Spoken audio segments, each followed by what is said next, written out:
Bismillahirrahmanirrahim.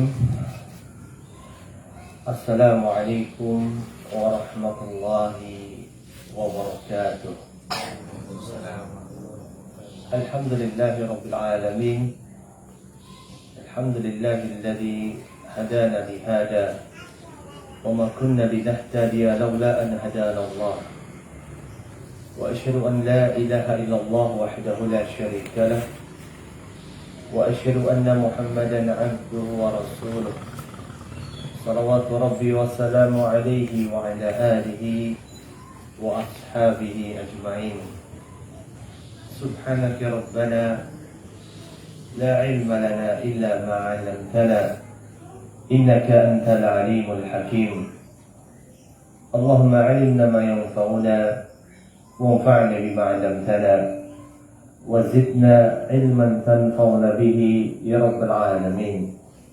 ربنا آتنا في الدنيا حسنة وفي الآخرة حسنة وقنا عذاب النار. وصلى الله وسلم وبارك على نبينا محمد وعلى آله وأصحابه أجمعين والحمد لله رب العالمين. Alhamdulillah, kita bersyukur kepada Allah Subhanahu wa Ta'ala. Dalam kesempatan hari ini kita masih dimudahkan oleh Allah SWT untuk duduk di majelis ilmu ini.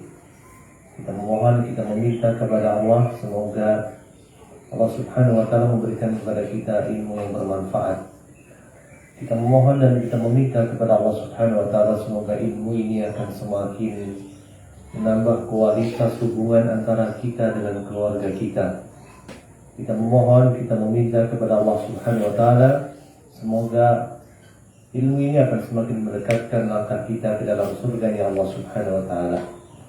Rasulullah SAW telah bersabda, "Man salaka tariqan yaltamisu fihi ilma, sahalallahu lahu bihi tariqan ilal jannah." Barang siapa yang menempuh satu jalan untuk mendapatkan ilmu, pasti Allah Subhanahu wa Ta'ala akan memudahkan langkahnya untuk masuk ke dalam surga. Dan semoga Allah Subhanahu wa Ta'ala sebagaimana sudah mengumpulkan kita di pagi hari yang penuh berkah ini, semoga Allah Subhanahu wa Ta'ala akan mengumpulkan kita di akhirat kelak di dalam surga Firdaus yang tertinggi di sisi Allah Subhanahu wa Ta'ala. Amin ya rabbal alamin. Ayah bunda yang dimuliakan oleh Allah Subhanahu wa Ta'ala, sebelumnya akan mengucapkan banyak-banyak terima kasih. Jazakumullahu khairan kepada segenap panitia, pada segenap Dewan Asatidah di Ma'had Permata Islam ini yang telah bersusah payah untuk menyelenggarakan agenda dalam kesempatan hari ini. Semoga Allah Subhanahu wa Ta'ala menjadikan ilmu mereka menjadi ilmu yang berkah.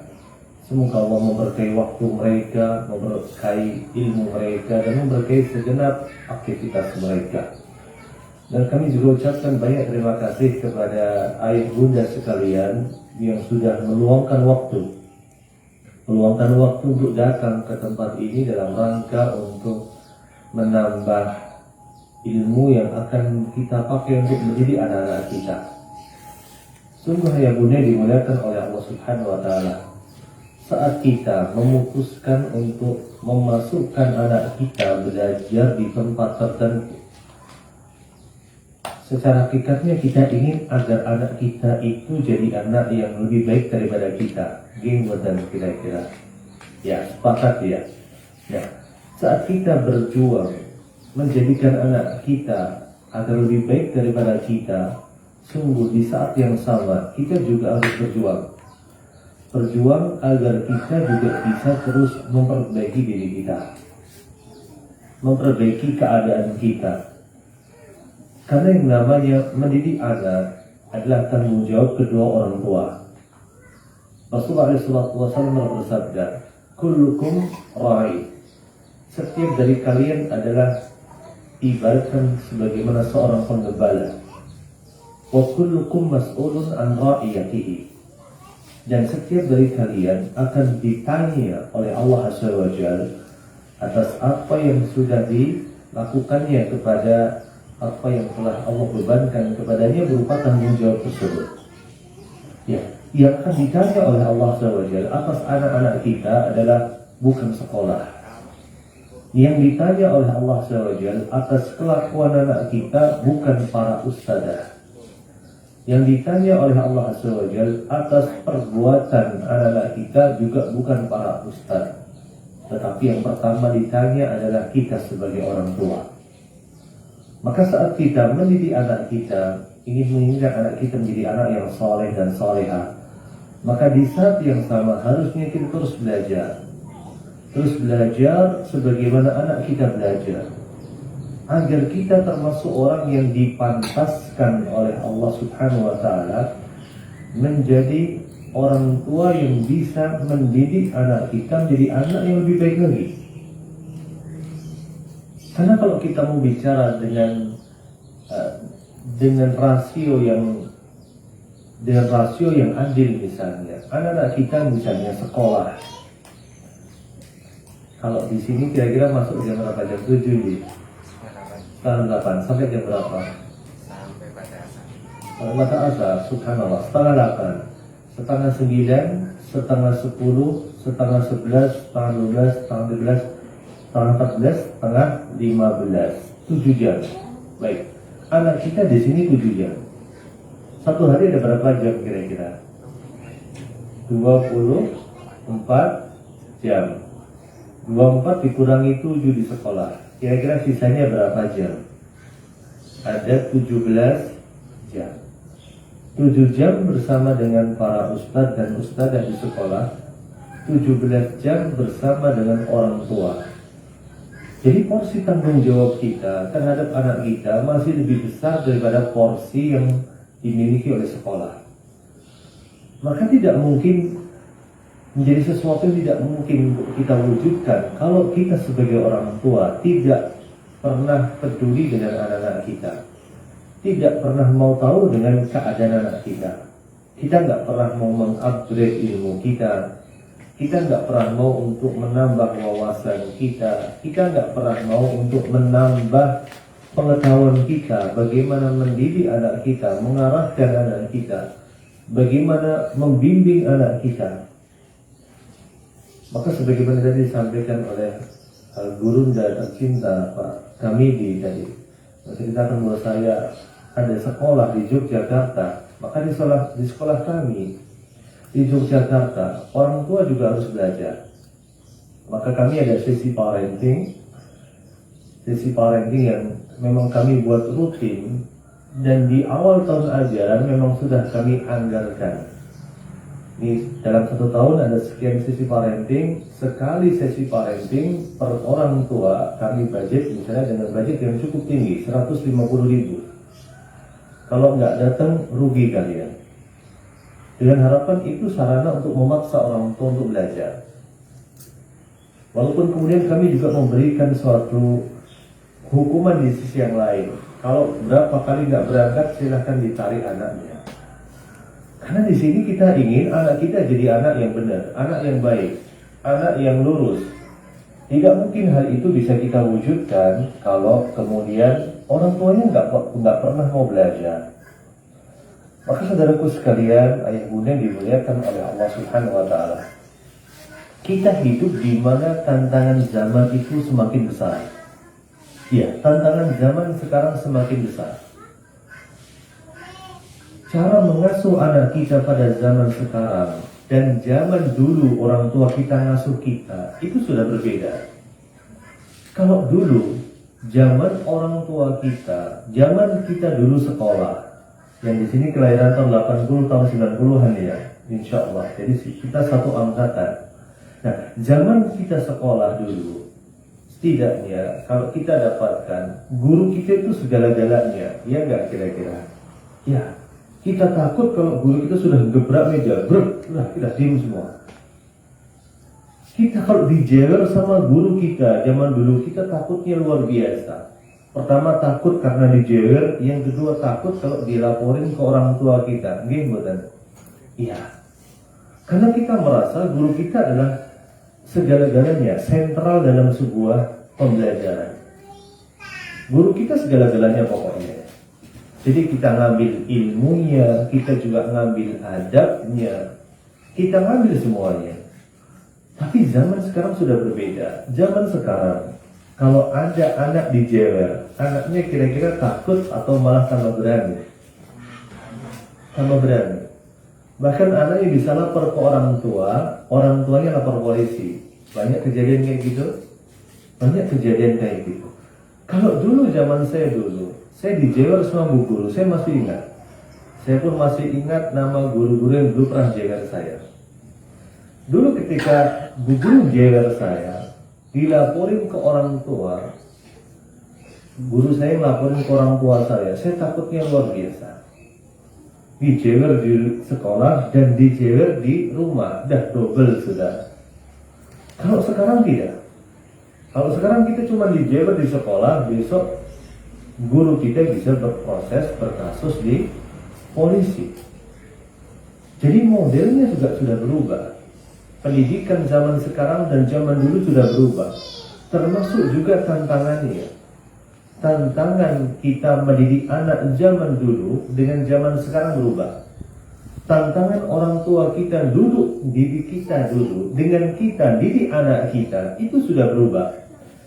Jadi beragam metode, beragam cara orang tua kita dulu mendidik diri kita, kalau mau kita terapkan ke anak kita, sudah nggak akan pernah cocok lagi. Maka yang pertama saya tekankan, ini pentingnya orang tua untuk terus belajar.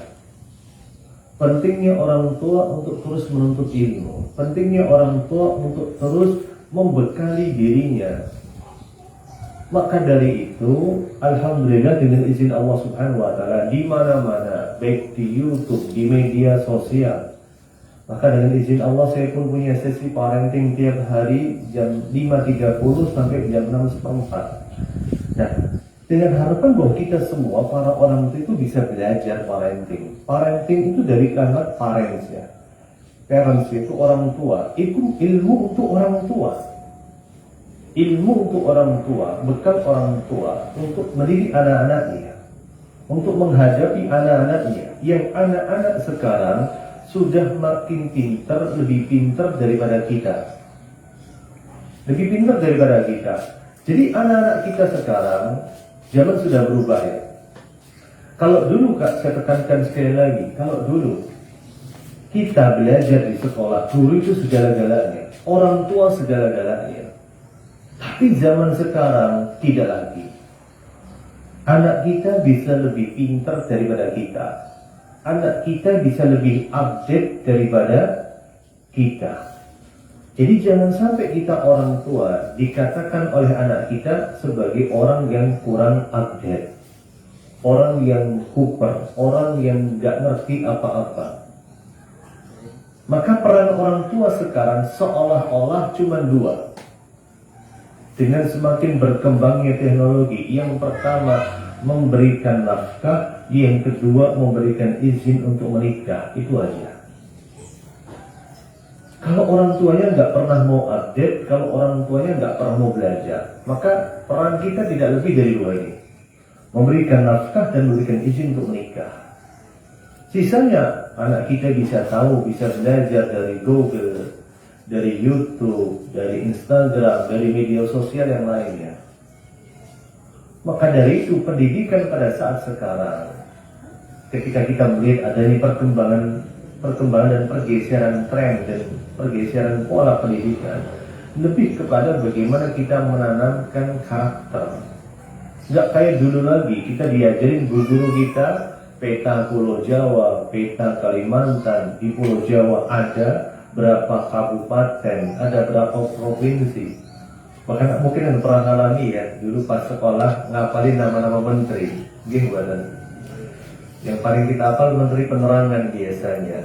Siapa namanya? Gitu badan. Sama menteri sekretaris negara yang mungkin sudah meninggal semuanya. Nama menteri kita hafalin, bayangin. Tapi zaman sekarang nggak perlu. Nama-nama kabupaten kita hafalin, bahkan plat nomor kita hafalin, gitu badan. Iya. Sampai kita hafal zaman sekarang, oh ini AB berarti daerah mana, ini K daerah mana, ini AA daerah mana, ini B daerah mana, sampai segitunya. Dan kita dapatkan dari guru kita. Tapi zaman sekarang tidak. Karena informasi terbuka dengan sangat lebar, anak kita bisa mengakses HP, bisa tahu segalanya. Maka tugas kita adalah menanamkan suatu pendidikan moral, menanamkan pendidikan adab, menanamkan pendidikan mental. Itu yang jauh lebih penting. Menanamkan mindset dan pola pikir positif. Supaya kita bisa memfilter mana yang baik dan mana yang buruk. Nah, saudaraku yang dimuliakan oleh Allah Subhanahu wa Ta'ala, ini poin yang pertama. Saya tegaskan sekali lagi, zaman sudah berubah. Kalau zaman dulu orang tua kita cuma punya ilmu nilainya 4, ilmu bagaimana mendidik anak. Karena waktu zaman tersebut ilmu yang nilainya 4 itu masih mencukupi. Karena tantangannya juga cuma 4 atau cuma 3. Tapi zaman sekarang, kalau ilmu kita masih sama dengan ilmu orang tua kita dulu, maka kita bakal menjadi orang yang ketinggalan. Tantangan sekarang bukan hanya 4 atau 5, bukan hanya 40 atau 50, tapi sudah 400 bahkan 500. Bahkan bisa 4.000 sampai 5.000 tantangan. Karena zaman sudah berubah luar biasa. Maka dari itu, Bapak Ibu, saudaraku yang dimuliakan oleh Allah Subhanahu wa Ta'ala, pada zaman sekarang, dengan adanya perkembangan teknologi yang sangat pesat, sangat luar biasa, semuanya bisa diakses. Maka yang pertama harus kita lakukan adalah kita harus membangun kedekatan dengan anak kita. Ya, kedekatan dengan anak kita. Jadilah kita seorang ayah misalnya, cinta pertama bagi anak perempuannya. Jadilah kita sebagai seorang ayah dan bunda, orang yang dijadikan tempat curhat pertama kali saat anak kita punya masalah. Jadi kita harus membangun suatu ikatan yang sangat kuat dengan anak kita. Caranya bagaimana? Banyak sekali caranya. Tapi yang saya ingin tekankan dulu, ikatan itu harus dibangun. Karena perkembangan zaman sudah luar biasa dan anak kita bisa tergerus dengan perkembangan zaman yang ada. Kalau mungkin ada sinetron yang viral, sinetron atau film layangan putus, anak kita juga sama, berpotensi menjadi layangan putus. Kalau misalnya layangan itu kita terbangkan, ternyata benang yang kita pakai, kita hanya pakai benang jahit aja. Diterpa angin yang gede, kemudian kira-kira layangan itu bakal putus enggak? Bakal putus. Kemudian ketika layangan itu putus, maka layangan itu pasti akan jatuh dan diperebutkan banyak orang, iya enggak? Kalau kita di kampung, kita main layangan, kemudian layangannya putus, pas putus diperebutkan banyak orang enggak kira-kira? Diperebutkan oleh banyak orang. Nah, ibaratnya anak kita seperti itu. Jika tali ikatan antara kita dengan anak kita sebagai layangan itu tidak kuat, maka berpotensi anak kita akan lepas, putus talinya. Kalau sudah jatuh, diperebutkan oleh macam-macam, oleh bandar narkoba, diperebutkan oleh predator seksual, diperebutkan oleh macam-macam ancaman di luar banyak sekali. Maka subhanallah, ayah bunda yang dimuliakan oleh Allah Subhanahu wa Ta'ala, pada zaman sekarang subhanallah, mendidik anak gak mudah. Maka ketika kita mendapatkan fenomena di luar sana, anak perempuan kita sepertinya di rumah baik-baik saja, ternyata di luar anak perempuan kita jadi cabai-cabean. Kalau perempuan namanya cabai-cabean, kalau laki-laki namanya terong-terongan. Kalau bencong, sedikit bencong namanya terong dicabein. Terong dicabein rasanya gimana? Ya nggak haruan, nggak jelas. Nah, bahkan cabai-cabai ini ada yang dua jenis. Ada yang cabai merah dan cabai hijau. Cabai merah kalau dia kemudian menjual dirinya, menjual kehormatannya hanya untuk mendapatkan suatu eksistensi sosial, bahasanya pansos. Gak apa-apa deh saya dihamilin asal sama si fulan. Beda dengan cabai hijau. Dia kemudian menjual dirinya, menjual kehormatannya hanya untuk mendapatkan motif-motif ekonomi. Dibeliin pulsa, dibeliin HP, dibeliin laptop, dibeliin iPad, dibeliin lipstick, dibeliin pupur, dibeliin bedak, dibeliin tas, dibeliin macam-macam. Karena motif ekonomi. Pertanyaannya, apakah kita mau anak kita jadi kayak gitu? Gara-gara anak kita itu diibaratkan sebuah layangan. Mendidik anak itu diibaratkan kita itu bermain layang-layang. Ada yang pernah main layang-layang di sini? Kalau nggak pernah, keterlaluan, berarti masa kecil Anda kurang bahagia. Kita pasti pernah punya atau bermain layang-layang. Kalau main layang-layang itu narik terus atau kadang ditarik, kadang diulur? Kadang ditarik, kadang diulur. Gak bisa kita mau main layang-layang, kita tarik terus, gak akan pernah terbang. Gak pernah kita juga main layang-layang, kita ulur terus, kapan terbangnya? Sama juga mendidik anak kita, kadang narik, kadang ulur, kadang dikasih sebuah pujian, kadang juga kita memberikan sebuah peringatan. Itulah mendidik anak kita, sebagaimana kita memainkan layang-layang. Dan yang harus kita tanamkan juga, selain kita menarik dan mengulur, kita juga harus paham seberapa besar layang-layang kita. Semakin besar layangan kita, makin harus semakin besar juga benang yang kita pakai. Nggih mboten? Nggih. Mungkin kita pernah mainan layangan sendaren ya, kalau orang kulon bilang sendaren, yang layangan yang kayak pesawat itu, yang kayak ada pita kasetnya itu, yang punya ning itu. Iya. Kalau kita mau main layangan sendaren sama layangan yang kotak itu yang dibeli di warung itu ya, itu benangnya harus sama atau harus beda? Harus berbeda. Semakin besar layangannya, maka akan semakin besar juga benang yang dibutuhkan. Sama juga saat kita mendidik anak kita juga harus paham anak kita ada di fase yang mana, usia berapa. Maka pola mendidik anak akan mempengaruhi bagaimana kita memperlakukan anak kita. Karena beda usia akan beda perlakuan, beda usia akan beda penanganan. Maka ayah bunda dimuliakan oleh Allah Subhanahu wa Ta'ala. Tantangan kita makin besar. Sebagaimana saya rekankan tadi, saya berikan sebuah analogi. Kita bermain layang-layang. Kita bermain layang-layang, kadang narik, kadang ulur. Ini poin yang pertama. Yang kedua, bermain layang-layang itu kita harus perhatikan benangnya, talinya. Sama juga dalam mendidik anak, kita harus perhatikan talinya.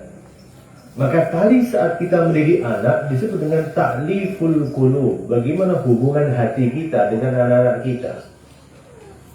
Maka coba deh, nanti sampai rumah ayah bunda koreksi kembali bagaimana kualitas hubungan antara ayah bunda dengan anak-anak. Kalau anak-anak itu tipenya percaya dengan ayah bunda, ada masalah dikit, dia cerita sama ayah bunda. Ada kendala dikit, dia cerita sama ayah bunda, maka bersyukurlah kepada Allah Subhanahu wa Ta'ala. Jikalau kemudian ayah bunda menjemput anak-anak jam 3:30 atau jam 4 sore, naik mobil atau naik motor atau naik apapun juga, biasanya anak-anak yang fitrahnya masih lurus, ketika bertemu kembali dengan orang tuanya setelah 7 jam berpisah dengan orang tuanya, biasanya anak itu akan apa? Cerita nggak kira-kira? Bi, tadi di sekolah aku belajar ini dan itu. Bi, tadi saya di sekolah diajarin ini dan itu. Bi, tadi di sekolah saya berantem. Bi, tadi di sekolah saya itu gerujuk temanku sehingga basah kuyup. Cerita. Anak yang fitrahnya masih lurus, dia akan cerita sama orang tuanya. Tapi kalau anak fitrahnya sudah nggak lurus, karena kita tekan dia, mungkin di awal-awal dia cerita, tapi kita sibuk dengan diri kita, dah diem kok, gitu aja diceritain. Itu sudah membunuh fitrah anak kita. Maka akan datang suatu masa nanti anak kita punya masalah gak mau cerita lagi. Dan yang menjadi sebuah musibah bagi orang tua, kalau anak kita sudah mengatakan ini privasi saya, ini rahasia saya, itu sudah inna lillahi wa inna ilaihi raji'un.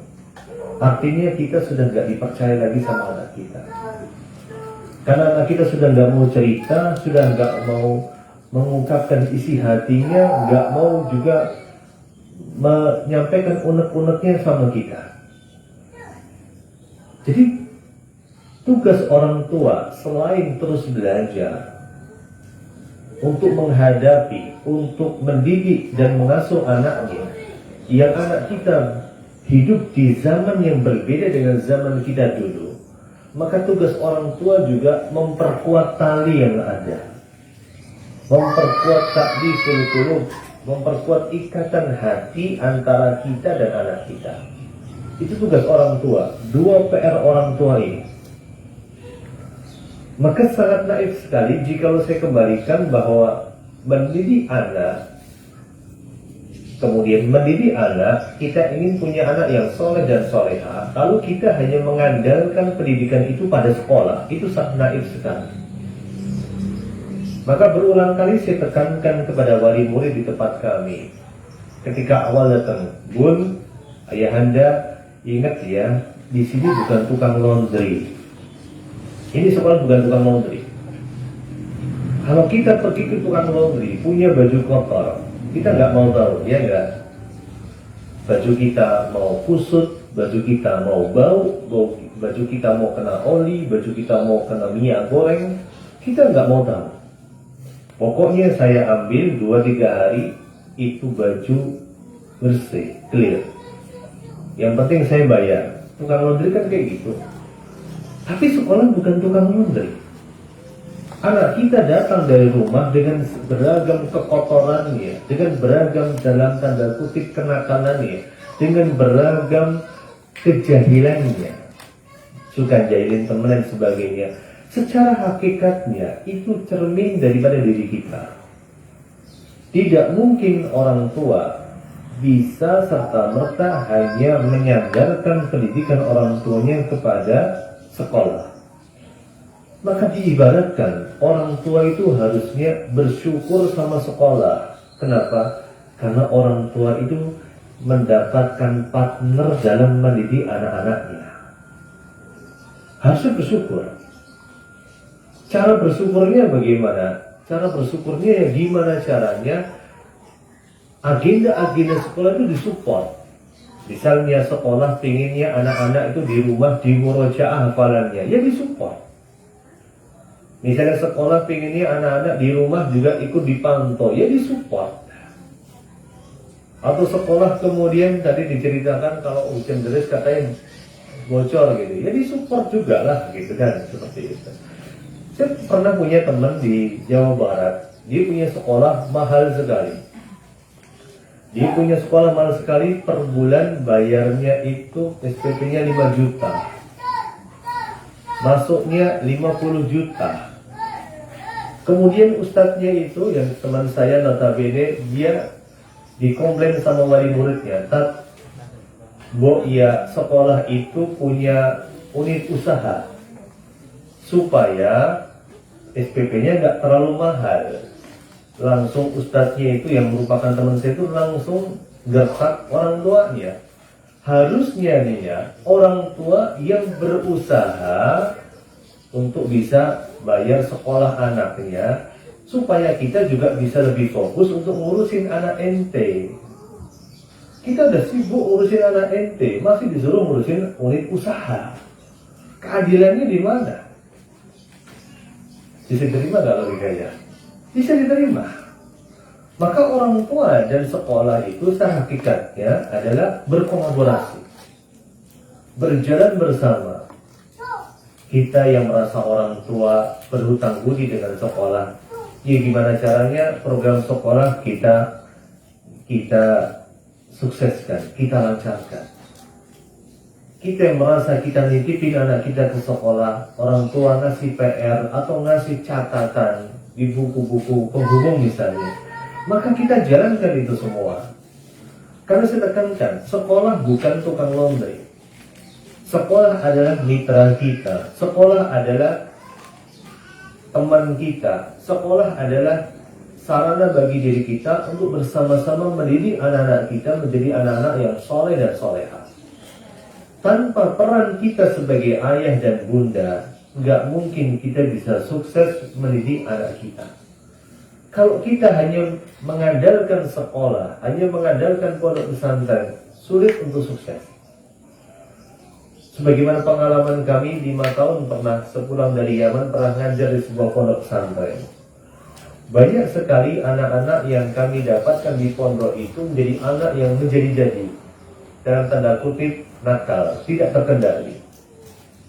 Ternyata setelah diajak bicara dari hati ke hati, mereka merasa bahwa mereka itu dibuang ke pondok pesantren.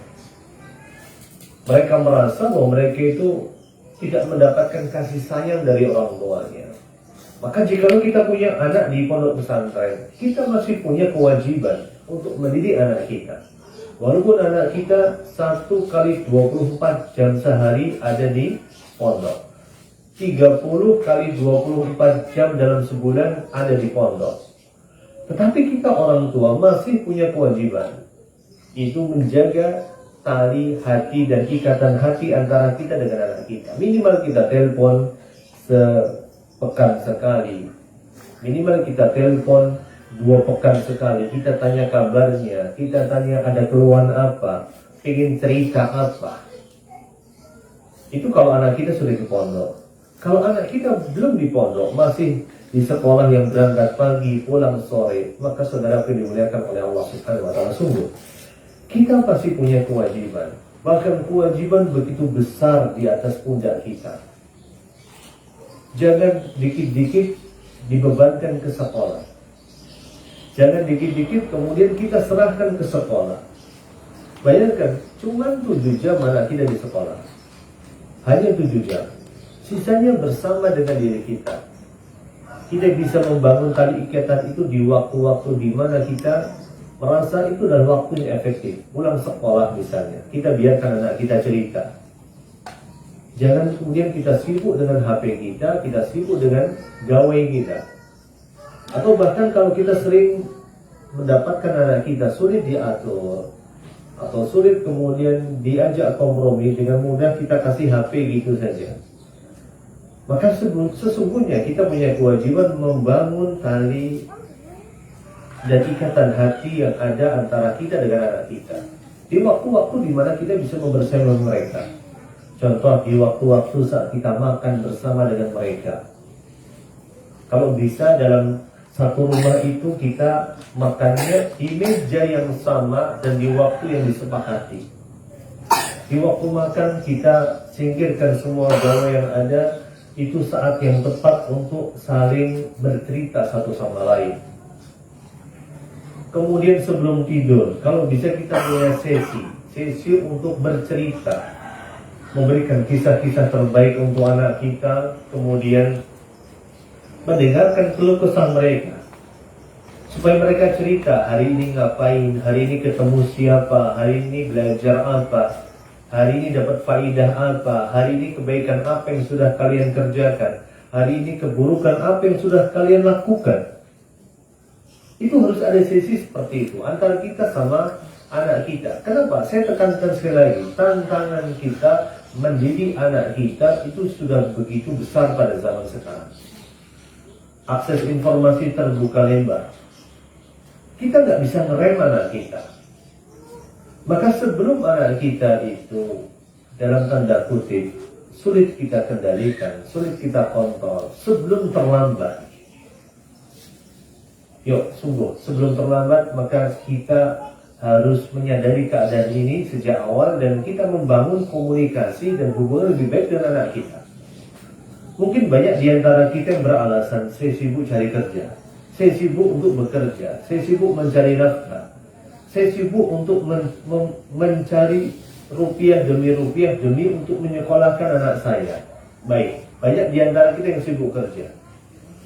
Tapi kita lupa, jikalau kita lalai dalam mendidik anak kita, lalai dalam membangun tali ikatan yang kuat antara hati kita dan anak kita. Suatu hari kelak, kalau kita gagal dalam mendidik anak kita, uang yang sudah kita kumpulkan dari kerja keras kita sampai banting tulang. Kalau kita kerja keras kan banting tulang, gimana? Bukan saja banting tulang, sampai banting setir. Ada orang yang kemudian gak kuat, kemudian kerja, dapat gajinya sebulan sekali, dan itu pun kecil, banting setir, pengen cari yang instan. Jadi pengedar narkoba, jual diri dan sebagainya, banting setir. Atau kemudian sampai banting pintu, karena emosi dia, sampai rumah banting pintu mak jebret. Atau sampai banting istrinya, sampai banting anaknya, anak dan istri di smackdown sampai di rumah. Kerjanya sampai begitu melelahkan. Kemudian itu dia lakukan untuk mengumpulkan rupiah demi rupiah. Dan dia lupa untuk mendidik anaknya, dan dia lalai untuk mendidik anaknya. Saat dia lalai untuk mendidik anaknya dengan baik, maka percayalah, setiap rupiah dari apa yang sudah kita cari di dunia ini, maka itu semua akan hilang begitu saja ketika kita mendapatkan anak kita ketika sudah dewasa ternyata bermasalah. Karena saat mereka masih kecil, kita lalai dalam mendidik mereka. Ya, mereka bermasalah. Uang kita habis untuk merehabilitasi anak kita. Waliyadzubillah, misalnya anak kita ketika lalai kita didik di masa kecil, ketika gede kemudian karena kurang perhatian dan dia mendapatkan perhatian dari lawan jenisnya, lalu dia pun melakukan hubungan yang terlarang sampai kebablasan, sampai hamil di luar nikah. Musibah bukan kira-kira, musibah. Seolah-olah rupiah demi rupiah yang kita kumpulin itu nggak ada artinya. Atau anak kita kemudian ketika gede bermasalah, jadi pengedar narkoba, jadi pengguna narkoba. Uang kita habis nggak untuk merehabilitasi anak kita? Habis hanya untuk itu. Atau anak kita melakukan kenakalan remaja, nakal, kemudian tawuran, ada mobil temennya, motor temennya dibakar sama anak kita. Otomatis yang tanggung jawab juga orang tuanya. Uang kita habis nggak hanya untuk ngurusin kenakalan anak kita? Habis. Jadi secara hakikatnya, percayalah, rezeki itu sudah dijamin sama Allah Subhanahu wa Ta'ala. Rezeki itu sudah ditakar, nggak mungkin tertukar. Jadi ada satu hal, satu kewajiban yang selama ini kita lalaikan, yaitu kewajiban untuk memberikan nafkah secara batin. Saya percaya semua yang hadir di sini sudah memberikan nafkah secara lahir, mencari uang, memberikan sesuap nasi, memberikan pakaian, membuatkan rumah supaya nggak kehujanan. Kalau nggak bisa bikin rumah, minimal ngontrakin dulu, nggak ada masalah. Tetapi ada satu yang merupakan kewajiban kita yang banyak kita lalaikan, memberikan nafkah batin. Memberikan nafkah batin kepada anak-anak kita. Kalau kita lalai dalam memberikan nafkah batin tersebut kepada anak kita di waktu mereka masih muda, percayalah, uang yang akan kita keluarkan untuk merehabilitasi anak kita itu akan lebih besar daripada uang yang kita cari dan kita dapatkan serta kita perjuangkan sampai kita rela meninggalkan pendidikan atas anak-anak kita. Maka dari itu yuk saya mengajak diri saya dan mengajak ayah bunda sekalian untuk kita luangkan waktu kita lebih banyak lagi. Maka sebelumnya saya ucapkan jazakumullah khairan kepada segenap ayah bunda yang hadir dalam sesi parenting di pagi hari ini. Walaupun saya yakin gak semuanya hadir, karena sudah menjadi hukum alam. Di tempat saya pun juga kalau sesi parenting ya ada aja yang gak hadir. Besok yang hadir yang ini, besok yang hadir yang itu. Seolah-olah gantian. Saya ucapkan jazakumullah khairan kepada segenap para wali murid, wali santri yang sudah meluangkan waktunya untuk hadir. Ini tanggal merah loh ya. Tanggal merah, suasananya adem, enaknya ngapain kira-kira? Tidur. Ya, enaknya tidur. Kesel, aku wis kesel. golek dit kersel kerja iki ngomong tanggal abang wis ora usah mlebu parenting ora gunane gitu. Pokoknya nek udan kok bocor meneh nang dhuwure wis ora gelem udanan ta manusia. Ya kan seperti itu. Tanggal merah kemudian suasananya kayak gini subhanallah, enaknya tidur, enaknya ngopi-ngopi, enaknya jalan-jalan. Apa hidup parenting, snack aja nggak ada, oh ada, alhamdulillah. Alhamdulillah ada snack. Apa yang parenting kemudian nggak bisa lihat pemandangan, cuma melihat sesama wali murid yang setiap hari bisa ketemu. Maka saya ucapkan jazakumullah khair kepada sekitar wali murid yang sudah mau hadir. Semoga Allah Subhanahu wa taala menjadikan kedatangan ayah bunda sekalian sebagai sarana untuk memperbaiki keadaan anak-anak kita. Semoga ilmu yang kita dapatkan ini akan semakin menambah kualitas hubungan antara kita dengan anak-anak kita. Semoga ini akan menjadi hujah kita di hadapan Allah Subhanahu wa taala kelak.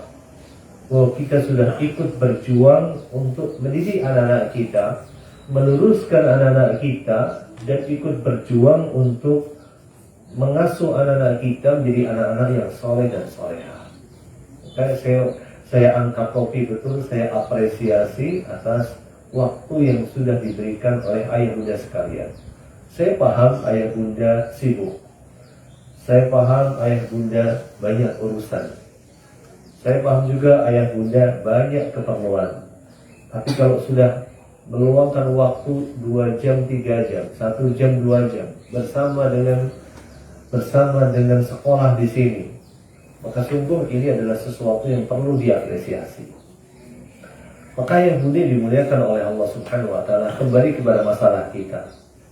Setiap dari kita pasti dimintai pertanggungjawaban oleh Allah Subhanahu wa taala. Kullukum ra'in wa kullukum mas'ulun an ra'iyatihi. Setiap dari kalian adalah sebagaimana diibaratkan sebagaimana seorang penggembala. Dan setiap penggembala akan ditanya akan hewan-hewan yang digembalakannya. Termasuk kita. Kita akan ditanya oleh Allah Subhanahu wa taala bagaimana kita mendidik anak kita. Kita nggak akan pernah ditanya oleh Allah Azza wa Jalla, kenapa di dunia kamu cuma ngasih makan anak kamu pakai tempe, pakai daging. Nggak pernah ditanya. Tetapi kita pasti ditanya sama Allah Azza wa Jalla, kenapa kamu lalai dalam mendidik anak kamu. Kita nggak pernah ditanya sama Allah, kenapa kamu kalau nganter sekolah anak kamu itu cuma pakai sepeda ontel. Nggak akan pernah ditanya. Kita juga akan pernah ditanya sama Allah Subhanahu wa taala, kenapa kamu ketika dulu memberikan nafkah di dunia kepada anak dan istri kamu, kamu cuma ngasih rumah kontrakan. Itu nggak akan pernah ditanya sama Allah Subhanahu wa taala. Tapi yang pasti ditanya adalah bagaimana anak kita. Apakah anak kita yang perempuan pakai kerudung atau tidak, menutup aurat atau tidak. Apakah anak kita mendirikan sholatnya atau tidak. Apakah anak kita termasuk orang yang cinta sama Allah dan Rasulnya atau tidak? Apakah anak kita termasuk anak yang senantiasa menjaga ibadahnya, menjaga tilawahnya Al-Quran atau tidak? Apakah anak kita termasuk anak yang bisa berbuat baik kepada orang tuanya atau tidak? Membentak orang tuanya atau bisa berlaku lemah dan lembut kepada orang tuanya? Itu bakal ditanya sama Allah Subhanahu wa taala. Dan kunci pokok keberhasilan kita ada pada diri kita. Seberapa banyak kita bisa meluangkan waktu kita, seberapa serius kita bisa meluangkan perhatian kita, seberapa kuat kita bisa meluangkan kasih sayang kita. Jadi ayat bunda dimuliakan oleh Allah Subhanahu wa taala. Sekali lagi, tantangan zaman sudah semakin besar. Ancaman-ancaman juga semakin banyak. Tidak bisa kita mendidik anak kita hanya berbekal dengan ilmu yang diajarkan oleh orang tua kita. Hanya dengan bekal kita melihat dulu bagaimana orang tua kita mendidik diri kita. Tidak bisa. Kalau zaman dulu orang tua itu mengkhawatirkan jikalau dia punya anak perempuan dan anak perempuan itu berangkat sendirian ke sekolah, kemudian takut ada apa-apa di jalan. G dan G. Buktinya apa? Saya dulu SD dari kelas 1 cawu yang dulu masih caturulan ya. Cawu yang kedua ya. Caturulan yang kedua. Kalau satu caturulan yang pertama saya masih diantar jemput. Caturulan yang kedua sampai kelas 6 SD saya masih ingat. Saya berangkat sekolah jalan kaki. Padahal jaraknya itu sekitar 3 km. Dan supaya cepat saya biasanya lewat nerobos-nerobos lewat gorong-gorong. Karena kalau lewat gorong-gorong lebih cepat sampai ke rumah saya, rumah orang tua saya. Termasuk kemarin saya sempat mengantar orang tua saya pulang ke rumah. Kemudian saya sempat ke rumah sakit. Saya masih ingat gorong-gorong yang buat lewat dulu pulang sekolah. Ketika mau lewat, kemudian saya copot sepatu saya tali di antara dua sepatu, saya kalungin di sini. Belakang kita ngalungin tas ransel, terus di sini ngalungin sepatu. Tangannya megangin tongkat supaya nggak kebawa arus yang ada di sungai tersebut. Dan gorong-gorong itu. Kemarin saya kemudian ngantar orang tua saya sempat mampir ke rumah sakit ngambil obat, ngambil vitamin misalnya. Saya lihat gorong-gorong masih ada tapi sudah ditutup. Subhanallah, menjadi sebuah kenangan. 5 tahun lebih saya lewat gorong-gorong itu. Ya. Dan orang tua nggak pernah mengkhawatirkan bagaimana dan gimana kondisi kita. Karena kita anak laki-laki. Pada zaman dulu yang dikhawatirkan adalah kalau kita punya anak perempuan, takut anak perempuan itu diapa-apain, diperkosa dan sebagainya. Tapi zaman sekarang kita punya anak perempuan dan punya anak laki-laki sama-sama takut. Betul? Iya. Yang punya anak perempuan dia takut, yang punya anak laki-laki lebih takut lagi. Karena di luar sana banyak predator seksual yang berkeliaran di mana-mana. Maka di sini menunjukkan bahwa zaman sudah berubah. Maka perubahan zaman menuntut adanya perubahan bagaimana kita mensikapinya. Termasuk juga mensikapi pendidikan anak kita dan mensikapi pengasuhan anak-anak kita. Kuncinya ada satu kata saja. Maka ilmu yang kita butuhkan untuk membersamai anak kita juga harus berbeda. Maka inilah pentingnya kita orang tua untuk terus belajar. Dan kita memohon kepada Allah Subhanahu wa taala semoga Allah memberikan kita ilmu yang bermanfaat. Semoga Allah Subhanahu wa taala senantiasa membimbing kita ke jalan hidayah, jalan yang lurus, yang dengan itu kita senantiasa diberikan kekuatan untuk bisa mengasuh dan mendidik anak kita menjadi anak-anak yang saleh dan salehah. Mungkin itu yang bisa saya sampaikan. Nanti untuk lebih panjang dan lebarnya lagi kita kembangkan di sesi tanya jawab. Barakallahu fiikum wa sallallahu wasallam wa barik ala nabiyyina Muhammadin wa ala alihi wa ashabihi ajma'in walhamdulillahi rabbil alamin. Silahkan ayah bunda jika ada yang ingin ditanyakan. Barakallahu fiikum.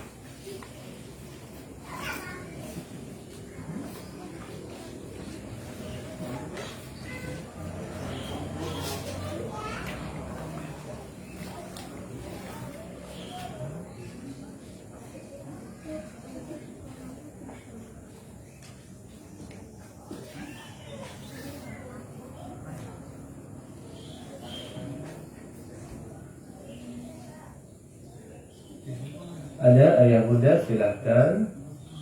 Jadi bunda-bundanya dulu. Monggo silahkan. Bisa ditulis atau bisa juga disampaikan secara lisan.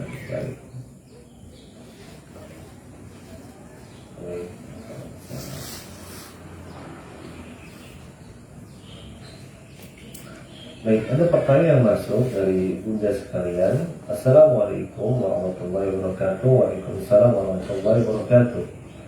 Pertanyaan pertama, apakah memilih sekolah itu sama halnya orang tua memilihkan teman bagi anak-anak kita? Iya. Karena memilihkan sekolah, secara hakikatnya kita juga memilihkan teman dan lingkungan untuk anak-anak kita. Misalnya kita memilihkan sekolah untuk anak kita di sekolah yang porsi agamanya adalah porsinya sangat sedikit sekali. Otomatis kita sama juga dengan memilihkan teman untuk anak-anak kita itu orang tua yang memang memilihkan porsi agama yang sangat sedikit.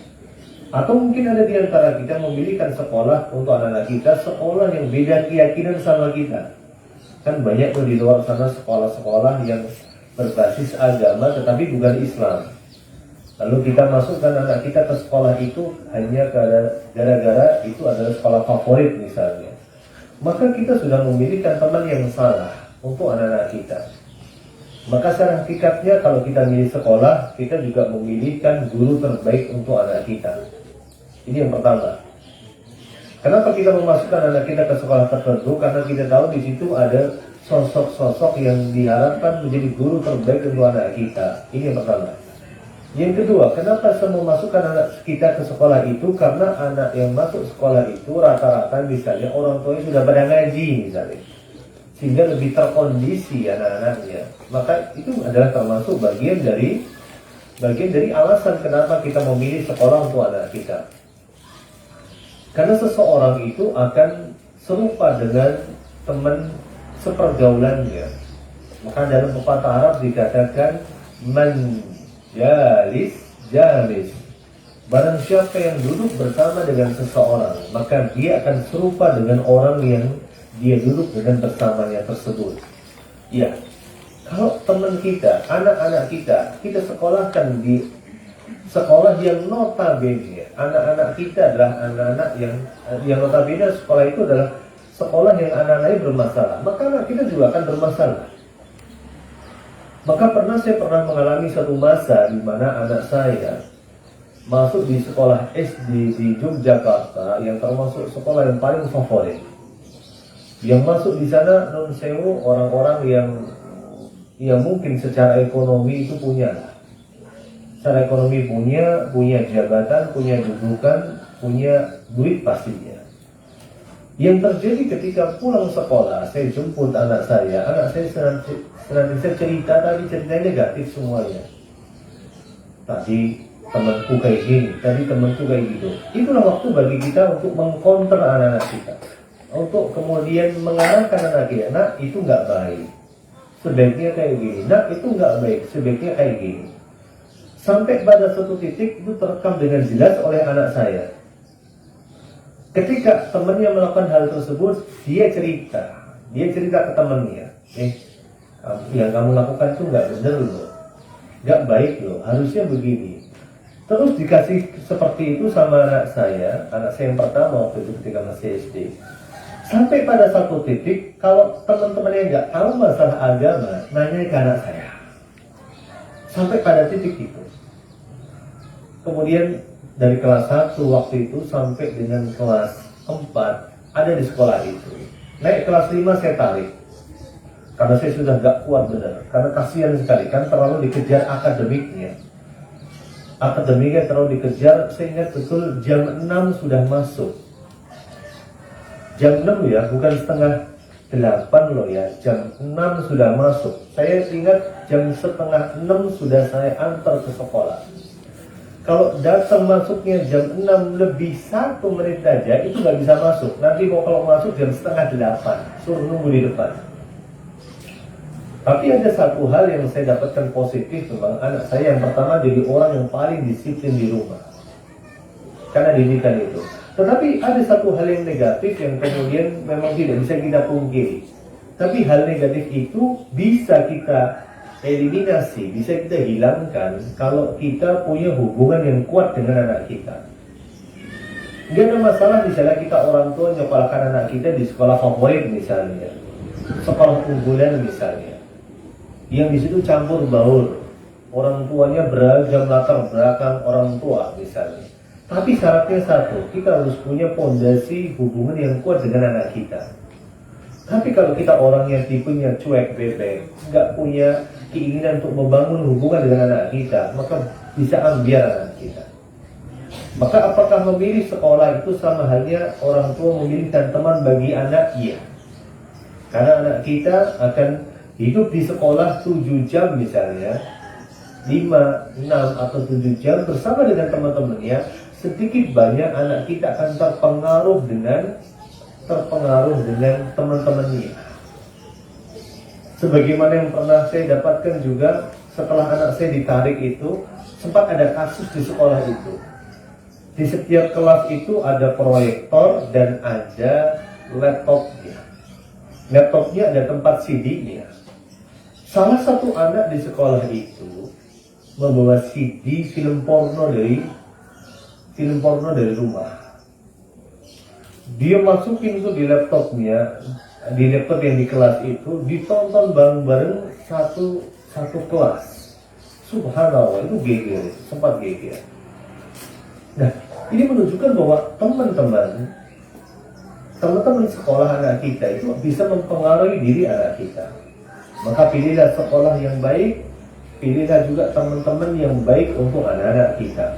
Ini yang pertama. Jadi memilih sekolah sama halnya dengan orang tua memilihkan teman bagi anaknya. Yang kedua, bagaimana kriteria sekolah yang bisa kita pilih? Baik. Kriteria sekolah yang bisa kita pilih adalah, saya tekankan bahwa kita sebagai orang tua di dalam rumah tangga kita adalah orang yang paling bertanggung jawab atas anak-anak kita. Maka kita sebagai orang tua pastinya kita punya visi dan punya misi terhadap anak-anak kita. Iya nggak kira-kira? Ya, kita pengen anak kita jadi penghafal Quran misalnya. Kita pengen anak kita jadi dokter, kita pengen anak kita jadi pilot, kita pengen anak kita jadi presiden, kita pengen anak kita jadi pengusaha. Itu kan visi, itu kan misi ya seorang tua atas anak-anaknya. Maka sekolah yang terbaik untuk anak kita adalah sekolah yang bisa mengakomodir visi dan misi kita. Lebih baik lagi jika kemudian sekolah itu juga memberikan bekal agama yang mencukupi. Ini poin yang kedua. Poin yang pertama adalah sekolah itu harus bisa mengakomodir visi dan misi keluarga. Maka jawabannya pasti berbeda-beda antara keluarga yang satu dengan keluarga yang lain. Jawabannya bisa berbeda antara ayah yang satu dengan ayah lain. Yang kedua, pastikan sekolah itu juga memberikan suatu bekal kepada anak kita menjadi pribadi yang bertakwa. Nah, itu dua saja karakter sekolah yang bisa kita pilih. Dan semoga kita dimudahkan oleh Allah Subhanahu wa Ta'ala menjadi orang tua yang bisa memilihkan pendidikan yang terbaik untuk anak-anak kita. Kemudian selanjutnya ayat bunda dimuliakan oleh Allah Subhanahu wa Ta'ala. Bismillah. Kami adalah orang tua yang bekerja semuanya. Ayah bunda semuanya bekerja. Waktu untuk anak terasa sangat terbatas. Dan pendidikan full day di PI ini menjadi harapan kami bisa menjadi pengganti mendidik dan menempa karakter anak kami. Kami kesulitan dalam mengajari anak agar fokus dalam belajar dan mandiri serta membangun rasa percaya diri pada anak kami. Jadi, kiat-kiat apa yang bisa kami lakukan? Bisakah atau adakah cara yang bisa kami lakukan secara optimal di sela waktu kami yang kadang sangat terbatas? Barakallahu fiik. Baik, saya tekankan dan saya ulangi sekali lagi bahwa kita pasti akan ditanya oleh Allah Subhanahu wa Ta'ala bagaimana kita mendidik dan mengasuh anak-anak kita. Tetapi kita gak akan pernah ditanya oleh Allah Subhanahu wa Ta'ala atas apa yang kita berikan kepada anak kita, apakah kita kasih makan daging atau kasih makan daging. Itu gak akan pernah ditanya. Yang penting kita kasih nafkah secara lahir saja kepada anak kita. Terkadang kita sebagai orang tua dua-duanya bekerja karena kita terlalu mempertimbangkan dan lebih memilih ego kita. Kalau kita mencari keinginan kita nggak akan pernah ada batasnya.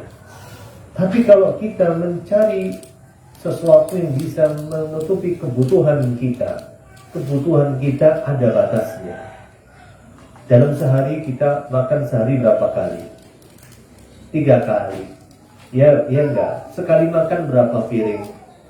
1 piring, 1,5 piring saja. Jadi untuk mencukupi kebutuhan 1,5 piring untuk 1 perut dalam sekali makan, yang kita butuhkan enggak banyak. Tapi selama ini kita memaksakan diri kita untuk bekerja. Kita bekerja dan istri kita ikut bekerja hanya untuk mencari sebuah keinginan, bukan untuk memenuhi sebuah kebutuhan. Padahal di saat yang sama kebutuhan anak kita atas diri kita begitu besar. Kita senantiasa dan terlalu memperturutkan keinginan kita, tapi kita tidak pernah tahu kebutuhan anak kita. Maka bagaimana kita kemudian ketika kita merasa kami kesulitan dalam mengajari anak kita? Ya, kesulitan itu adalah kesulitan yang memang dibuat oleh diri kita sendiri. Harusnya kita sebagai seorang wanita, harusnya ibu sebagai seorang wanita harusnya bersyukur kepada Allah Subhanahu wa taala. Ketika Allah Subhanahu wa taala menyebutkan ar-rijal qawwamuna 'ala nisa, bahwa para pria itu adalah qawwamuna 'ala nisa, sebagai pemimpin bagi kaum wanita. Kenapa sebabnya? Karena nafkah yang mereka berikan. Allah SWT sudah memuliakan kaum wanita sebagai tulang rusuk. Kalau tulang rusuk itu di depan ya. Kenapa? Karena dilindungi. Ya enggak? Tulang rusuk itu dilindungi. Dan Allah Subhanahu wa taala tidak pernah menjadikan wanita itu sebagai tulang punggung. Ya, seorang wanita tidak akan pernah berdosa kalau dia nggak bekerja. Tapi seorang wanita akan berdosa saat dia abai untuk memenuhi kebutuhan anak-anaknya. Maka jika sekarang mengalami kesulitan dalam mengajari anak untuk fokus belajar, maka cara terbaik adalah fokuslah untuk mendidik anak Anda. Anak kita akan tumbuh dan berkembang. Anak kita akan terus tumbuh dan berkembang. Jadilah kita bagian dari episode kehidupan mereka dan kebahagiaan mereka di waktu kecil mereka. Nanti kalau anak kita sudah gede, kita mau kerja lagi silahkan. Mau kerja lagi membanting tulang sampai berdarah-darah silahkan. Tapi sekarang mumpung anak kita masih kecil, mumpung anak kita masih bisa diarahkan sebagaimana sebuah ranting pohon, terkadang kita lalai mengarahkan anak kita. Masih kecil, gampang. Tidakkah kita ingat ranting yang masih kecil akan lebih mudah dibengkokkan daripada ranting yang sudah membesar? Anak kita yang sekarang melakukan kesalahan lebih mudah untuk kita luruskan. Anak kita yang katanya sekarang gak bisa fokus, lebih mudah difokuskan saat mereka kecil daripada saat mereka sudah gede. Kita latih mereka untuk fokus, semakin sulit bagi mereka untuk fokus. Maka itu solusi yang terbaik. Ya, solusi bagaimana kita bisa mengerem keinginan kita dan kita bisa lebih peka dengan kebutuhan anak-anak kita. Pertanyaan selanjutnya, Bismillah, Assalamualaikum Ustaz. Waalaikumsalam warahmatullahi wabarakatuh. Izin bertanya, silahkan, barakallahu fikum. Bagaimana cara menghadapi atau mengatasi anak yang sering mengeluh? Contoh, saat dimintai tolong oleh orang tua atau saat tidak didapati apa yang diinginkannya. Syukran wa barakallahu fikum. Maka saat kita menghadapi bagaimana mengatasi anak yang sering mengeluh, maka yang pertama kali kita lakukan adalah kita melihat diri kita. Apakah kita termasuk orang yang suka mengeluh atau tidak? Karena anak kita adalah peniru ulung. Kalau kita mengatakan kepada anak kita sampai mulut kita berbusa-busa, "Nak, jangan kamu banyak ngeluh," maka sungguh anak kita lebih mempercayai apa yang mereka lihat daripada apa yang mereka dengar. Anak kita akan melakukan apa yang kita lakukan, dan anak kita tidak akan melakukan apa yang kita ucapkan. Maka kalau kita mendapatkan fenomena itu, cobalah kita sebagai orang tua berkaca diri. Sebagaimana kemarin datang kemudian orang tua menemui kami. Orang tua itu mengatakan kepada kami, Ustadz, Ustazah, anak saya kalau di rumah itu kalau ngambek kayak gini-gini. Maka saya bilang ke orang tuanya, kalau bapak ibu ngambek, kira-kira gimana ngambeknya? Itu PR buat bapak ibu. Nanti besok datang lagi, kasih ke saya jawabannya. Besok lagi datang, kasih jawaban ke saya, betul Ustaz, ternyata ngambeknya anak saya sama dengan ngambeknya saya. Ya itu dia masalahnya. Sama juga, kalau kita mendapati bahwa anak kita sering mengeluh, jangan-jangan kita sebagai orang tua sukanya ngeluh, sukanya sambat, dikit-dikit ngeluh. Maka orang tua mengajarkan cara mengeluh kepada anak. Anak kita belajar cara mengeluh dari orang tuanya. Semoga kita dimudahkan oleh Allah menjadi orang tua yang lebih baik lagi. Amin ya rabbal alamin. Selanjutnya, bagaimana tips agar anak mau murojaah di rumah? Baik, cara agar anak mau murojaah di rumah adalah orang tua harus melibatkan dirinya dalam proses murojaah itu. Tidak mungkin kita orang tua bisa mendidik anak kita sesuai dengan apa yang kita inginkan jika kita belum melakukan apa yang sudah kita perintahkan kepada anak kita. Cara murojaahnya bagaimana? Bisa dengan berbagai cara. Yang pasti adalah kita bisa memberikan contoh kepada anak kita. Bagaimana kita membaca Al-Quran, maka mereka pun akan membaca Al-Quran. Bagaimana kita membaca buku, mereka pun akan membaca buku. Kalau kita kerjaannya hanya membaca HP, baca status saja, maka anak kita juga kerjanya pasti baca dan lihat buku saja, dan lihat HP saja.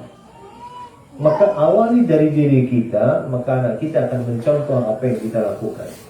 Nah, bagaimana cara murojaahnya? Nanti bisa dilihat bagaimana usia anak kita. Bagaimana tentang usia anak kita. Di tempat kami misalnya sebagai contoh ya, anak-anak di tempat kami menghafal Al-Quranul Karim, tapi mereka nggak bisa baca. Dan yang paling banyak di tempat kami itu usia 5 tahun sudah 17 juz. Masuk usia 3, usia 5 tahun sudah dapat 17 juz. Nggak bisa baca. Kuncinya di mana? Kuncinya di orang tuanya. Kalau orang tuanya mau meluangkan waktu, maka bisa dapat 17 juz. Tapi kalau nggak mau meluangkan waktunya, 1 juz 1 semester aja luar biasa sulitnya. Dan kita bisa melihat bagaimana kondisi orang tua dari anak-anak kita bisa dilihat dari bagaimana keadaan anak-anaknya. Karena keadaan anak itu cerminan bagi bagaimana keadaan orang tuanya. Maka kalau orang tuanya bisa murojaah dengan anaknya dengan baik, maka itu juga akan bisa mempengaruhi bagaimana anaknya bisa murojaah atau tidak. Maka termasuk di antara tempat kami itu, anak-anak nggak bisa baca, maka anak-anak ditalkin. Nah kalau standarnya nggak sama gimana panjang pendeknya? Di sekolah diajarinnya gini, di rumah ngajarinnya sudah beda lagi. Panjang pendeknya salah. Maka kami menyediakan standar kami dan menyediakan speaker Al-Quran. Dinyalakan, anaknya lagi bermain sudah sambil dengerin Al-Quran, anaknya lagi menggambar sambil dengerin Quran. Kita bawain speaker Al-Quran. Hanya model speaker Al-Quran, orang tuanya nggak perlu mentalkin, mungkin bacaannya masih belepotan juga, kami juga paham. Maka kami bawain speaker Al-Quran. Pun besok yang dihafal ayat ini sampai ayat ini, besok yang dimurojaah ayat ini sampai ayat ini. Jadi nanti di rumah yang disetel, nanti nomor ini dan ini dipencet di rumah, nanti tinggal dipencet, anaknya lagi main diperdengarkan. Segitu mudahnya.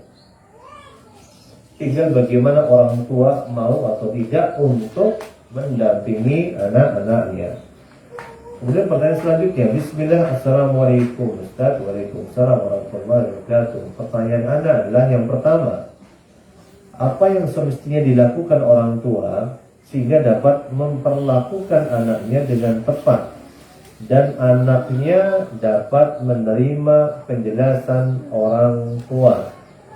Maka yang dilakukan oleh orang tua agar bisa memperlakukan anaknya dengan tepat adalah bekali diri dengan ilmu. Itu saja. Karena tiap-tiap fase perkembangan anak akan ada metode dan pendekatan yang berbeda. Jadi bekali diri Anda, kita sebagai orang tua, dengan ilmu yang kita butuhkan.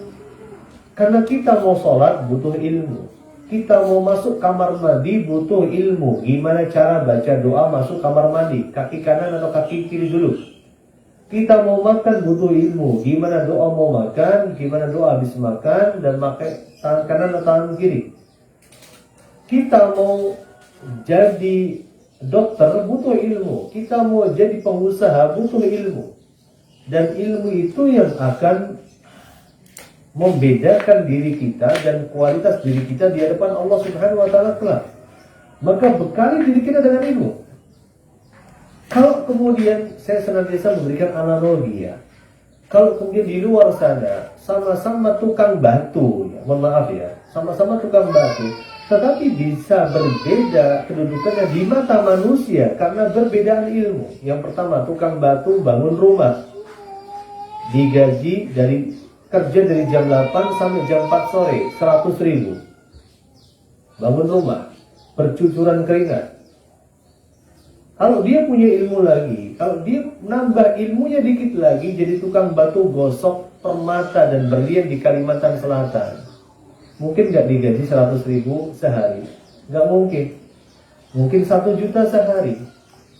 Kalau dia punya ilmu lagi, jadi tukang batu di rumah sakit sono. Jadi dokter spesialis ngeluarin batu ginjal. Sekali operasi 5 juta, nih 5 juta. Perbedaannya di mana kira-kira? Sama-sama tukang batu ini. Di mana kira-kira? Di ilmu.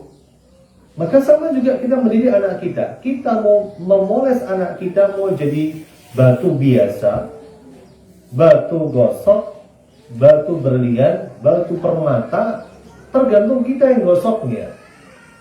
Gimana cara kita menggosok anak-anak kita? Kita butuh ilmu nggak kira-kira? Butuh ilmu. Maka bagaimana kita memperlakukan anak kita? Ya butuh ilmu juga. Ilmunya bagaimana? Setiap ada parenting diadakan di permata Islam, wajib datang, nggak boleh telat. Kalau telat ketinggalan nggak kira-kira? Ketinggalan. Nggak dapat faedahnya secara menyeluruh. Nggak dapat faedahnya secara menyeluruh. Yang kedua, bagaimana cara mengatasi anak dalam pengasuhan kita belum bisa disiplin dalam menjalankan aturan atau tata tertib yang ada di lembaga. Bagaimana cara mengatasi anak yang dalam pengasuhan kita belum bisa disiplin dalam menjalankan aturan dan tata tertib yang ada di dalam lembaga. Ini yang nanya ustazah atau wali murid ya? Jadi ya, kalau ustazah berarti ustazahnya mempertanyakan kalau anak kita nggak bisa mematuhi tata tertib yang ada di lembaga. Berarti saya anggap ini pertanyaan dari ustazah ya. Kalau kemudian seorang anak tidak bisa mematuhi tata tertib yang ada dalam lembaga, maka kita bisa berkoordinasi dengan orang tuanya. Bisa jadi ketidakpatuhan itu disebabkan karena orang tuanya juga yang belum mengkondisikan dia. Misalnya, masuk ke sekolah jam 7:30, tapi dia datangnya jam 8:15. Bisa jadi keterlambatan itu disebabkan karena misalnya orang tua yang terlalu abai, atau yang orang tua yang terlalu lalai juga bisa jadi. Misalnya setiap bulan di sini gratis atau ada SPP-nya, guru dah. Oh, ada SPP-nya, betul. Misalnya orang tuanya abai dalam membayar SPP misalnya.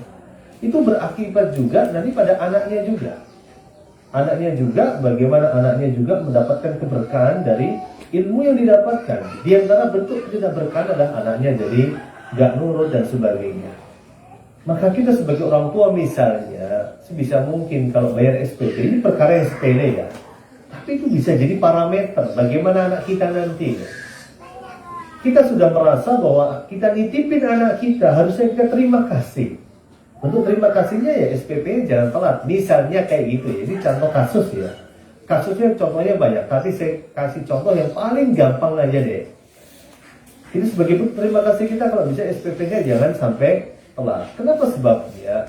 Karena apa yang didapatkan oleh anak kita dari ilmu yang bermanfaat itu akan berbanding lurus dengan bagaimana kita menghargai sekolah dan para ustazah yang sudah mengajarkan ilmu kepada anak kita. Percayalah, itu berbanding lurus sekali. Akan berbanding lurus dengan hasil yang didapat oleh anak-anak kita. Kalau kita lalai, kalau kita abai, maka jangan salahkan kalau anak kita jadi anak yang alay. Karena rumusnya, kenapa anak kita anak yang alay, nggak taat aturan, nggak taat tata tertib? Karena bisa jadi disebabkan karena ayahnya abai, ibunya lalai, anaknya pun jadi alay. Nah, ini yang harus kita tanamkan dalam bagaimana kita mengasuh anak-anak kita. Yang ketiga, bagaimana jika ada orang tua yang tidak bisa menerima jika anaknya dilatih untuk menjalankan aturan dan kedisiplinan dalam satu lembaga?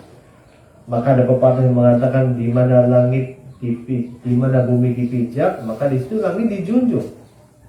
Kalau nggak bisa terima, ya orang tua, ya sebagai sekolah, sebagaimana saya terapkan juga, kalau nggak menerima, ya sudah dicabut aja pun nggak apa-apa kok, nggak apa-apa. Insya Allah kalau orang dia bilang orang patean gitu, dicabut aja nggak apa-apa kalau nggak terima. Karena apa yang kita lakukan, apa yang kita terapkan dalam tata tertib yang ada di sekolah ini, itu kebaikan bersama. Untuk kesolehan anak-anak kita juga, untuk kebaikan anak-anak kita juga, untuk keberhasilan anak-anak kita juga. Kalau dirasa nggak cocok, berarti memang kita nggak sejalan, kita nggak satu visi, kita nggak satu misi, dan kita memang belum cocok untuk berkolaborasi. Maka silakan kalau mau ditarik saja. Barakallahu fiikum. Ada lagi? Silakan. Ya. Assalamualaikum warahmatullahi wabarakatuh. Seberapa batasan kita untuk menasehat istilahnya mengawasi anak sampai sehingga anak itu nggak kerasa seperti terlalu dikekang gitu, Ustaz? Karena takutnya kalau niat kita adalah mengawasi dan memberikan batas-batasan, tapi takutnya si anak memahaminya bahwa saya terlalu dikekang. Baik. Lihat di umur anak di bawah 10 tahun. Baik. Bagaimana kita memberikan batasan kepada anak dan menanamkan tata tertib dan aturan dalam keluarga dan anak tidak merasa ditekan. Kebetulan materi ini sudah saya sampaikan juga di kajian parenting yang pekan lalu. Kalau nggak salah, kita bahas dalam 2 atau 3 kali pertemuan bagaimana kita menerapkan aturan di dalam pendidikan anak-anak kita. Maka satu hal yang harus kita perhatikan adalah saat kita bikin aturan, saat kita membuat suatu tata tertib dalam rumah tangga kita, yang harus kita perhatikan adalah libatkan anak kita. Ya, libatkan anak kita. Biasakan anak kita diajak bicara, diajak ngobrol, diajak dimintai pendapatnya. Walaupun pada kenyataannya pendapatnya nggak masuk akal. Contoh, kalau saya minta pendapat anak-anak, biasanya saya melakukannya di meja makan saat kita makan bersama. Saat kita makan bersama, saya melontarkan ide. Gimana kalau kita besok, minggu depan kita ada agenda keluar? Ada ide nggak mau kemana? Mereka kasih ide. Walaupun ada anak yang paling kecil mungkin kasih ide nggak masuk akal. Kita ke Amerika misalnya, nggak masuk akal. Tapi kita tetap hargai anak kita. Kita hargai anak kita mintai pendapatnya. Nah, bagaimana kalau kita membuat aturan, maka anak kita juga perlu untuk kita libatkan. Karena aturan itu nanti yang melaksanakan adalah setiap dari kita, semua komponen anggota keluarga, bukan hanya kita saja, tetapi anak kita juga. Ketika anak kita dilibatkan dalam pembuatan tata tertib dan aturan, maka anak kita akan lebih merasa memiliki tanggung jawab. Karena saya ketika bikin aturan itu, saya ikut hadir loh, kata anak saya. Atau kemudian anak kita melanggar aturan itu, maka kita bisa ingatkan anak kita. Kemarin kan sudah kita sepakati. Misalnya, setiap bangun tidur, kita membereskan kasur kita masing-masing. Setiap kita makan, kita beresin piring kita masing-masing kita bawa ke dapur masing-masing. Nah, kita libatkan anak kita. Kemudian yang kedua, setiap aturan yang diterapkan juga harus mengandung konsekuensi. Aturan yang tidak ada konsekuensinya diibaratkan sebagaimana senjata yang nggak ada gunanya. Contohnya misalnya lampu merah. Kenapa kita kalau berkendara naik mobil atau naik motor lampu merah itu kita berhenti semuanya? Karena ada konsekuensinya. Sekarang ada e-tilang misalnya.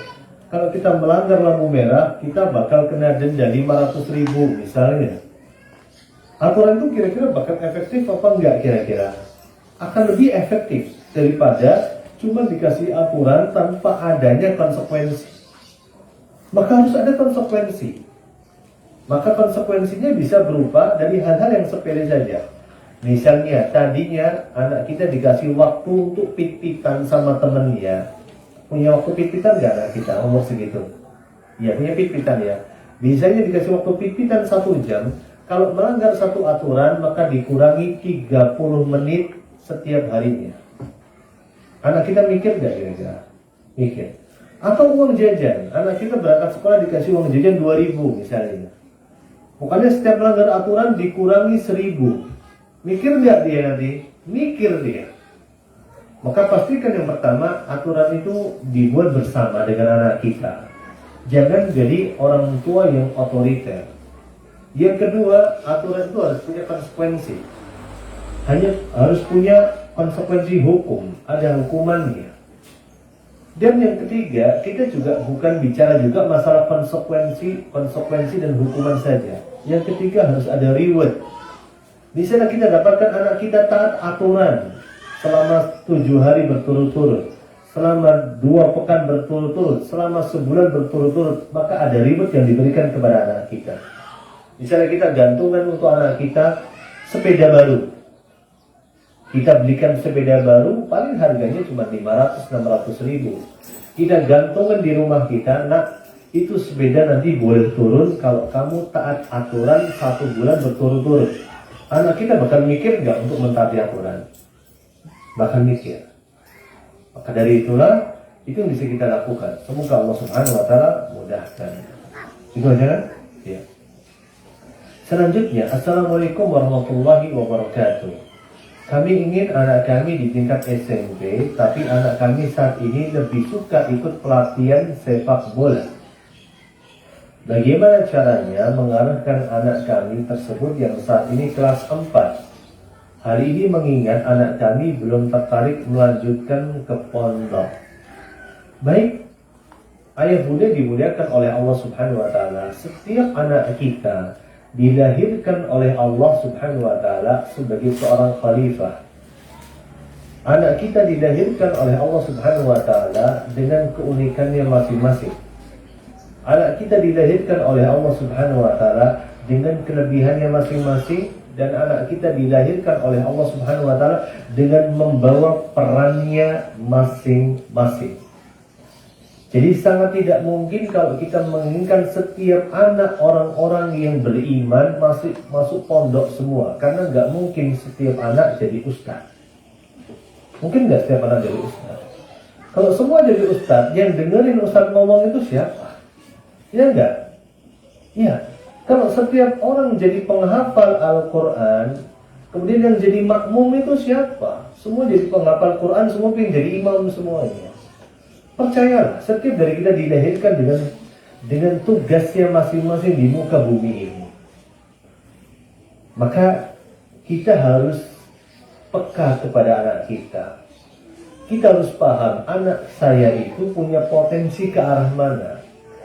Maka kita sebagai orang tua harusnya memfasilitasi potensi anak kita. Bukan menitipkan mimpi kita kepada anak kita. Banyak dari kita sebagai orang tua, kita bukannya memfasilitasi potensi anak kita, kita justru menitipkan mimpi kita kepada anak kita. Contoh gini, yang gampang gini saja deh. Kita dulu punya cita-cita jadi dokter, ya enggak? Ngaku, yang dulu cita-cita jadi dokter siapa? Cita-cita jadi apa nak? Jadi dokter. Kalau enggak jadi pilot, kalau enggak jadi polisi. Anak-anak kita zaman dulu kayak gitu. Kita dulu zaman dulu seperti itu. Kemudian kita gagal nih jadi dokter, gagal jadi pilot. Maka kita perintahkan anak kita, nak kamu harus jadi dokter. Kenapa? Kita titipkan mimpi kita sama anak kita. Kita ingin jadi seorang penghafal Quran, tapi kita gagal jadi penghafal Quran. Yang kita lakukan apa? Banyak di antara kita menitipkan mimpi itu pada anak kita. Nak, kamu harus jadi penghafal Quran. Kita nggak pernah peka kepada potensi yang Allah titipkan pada anak kita. Kita nggak pernah peka dengan potensi yang Allah berikan kepada anak kita. Sehingga kita hanya terfokus pada impian kita, pada obsesi kita, pada keinginan kita, pada cita-cita kita. Maka kita yang pertama sebagai orang tua jelas, kita harus peka. Anak saya punya potensi di mana? Kalau dia pinginnya main bola, ya gak ada masalah. Saya pun pas kecil, non sewu ya, saya itu kerjanya main bola. Setiap hari saya main bola. Karena saya masih ingat, waktu saya kecil, bapak saya punya selepan beras. Kalau orang punya selepan beras, otomatis punya tempat gede nggak kira-kira? Iya, buat jemur beras. Itu setiap sore saya ajak teman satu kampung main bola di situ. Dari jam 3 sore sampai jam 5 sore, 2 jam. Nggak ada hari tanpa main bola. Sehingga sering saya kalau ngaji itu ya, disuruh ngaji di masjid gitu ya, pas jadwal saya main bola, ya saya berangkat ke masjid, tetapi saya nggak berangkat ke masjid, saya main bola tempat lain. Tetapi kemudian, saudaraku dimuliakan oleh Allah Subhanahu wa Ta'ala, justru dari momentum itu, saat saya merasa saya sudah kenyang main bola, saya sudah nggak pengen main bola lagi, saya nonton bola pun nggak mau sekarang, udah kenyang gitu loh. Dulu saya punya motor, saya dulu nggak punya motor. Saya dulu untuk beli sepeda saja, saya harus dapat ranking 1. Ya, saya berjuang keras gimana caranya ranking 1 supaya dibelikan sepeda sama bapak ibu saya.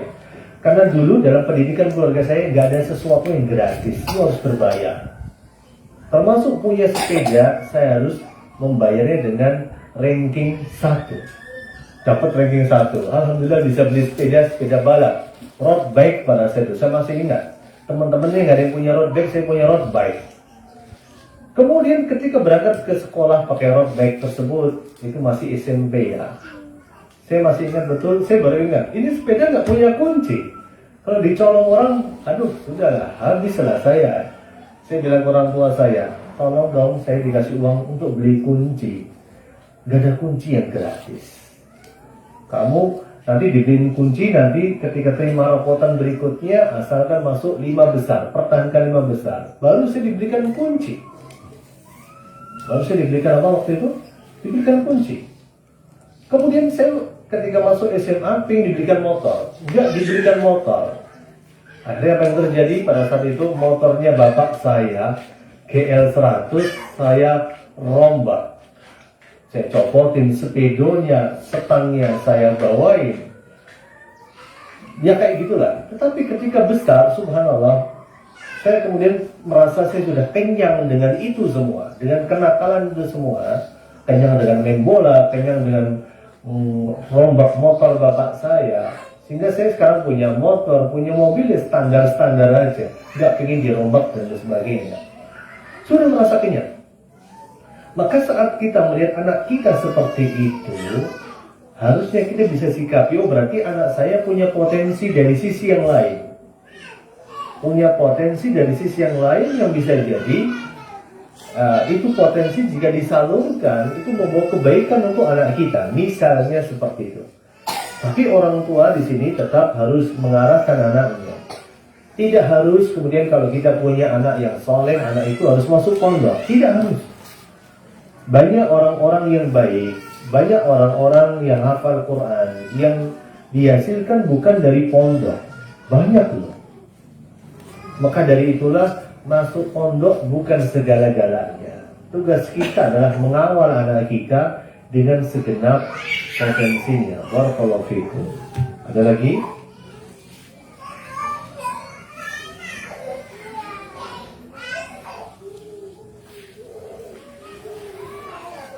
Ada lagi dari bunda atau dari ayahanda? Sampai jam berapa gurunya? Sudah selesai.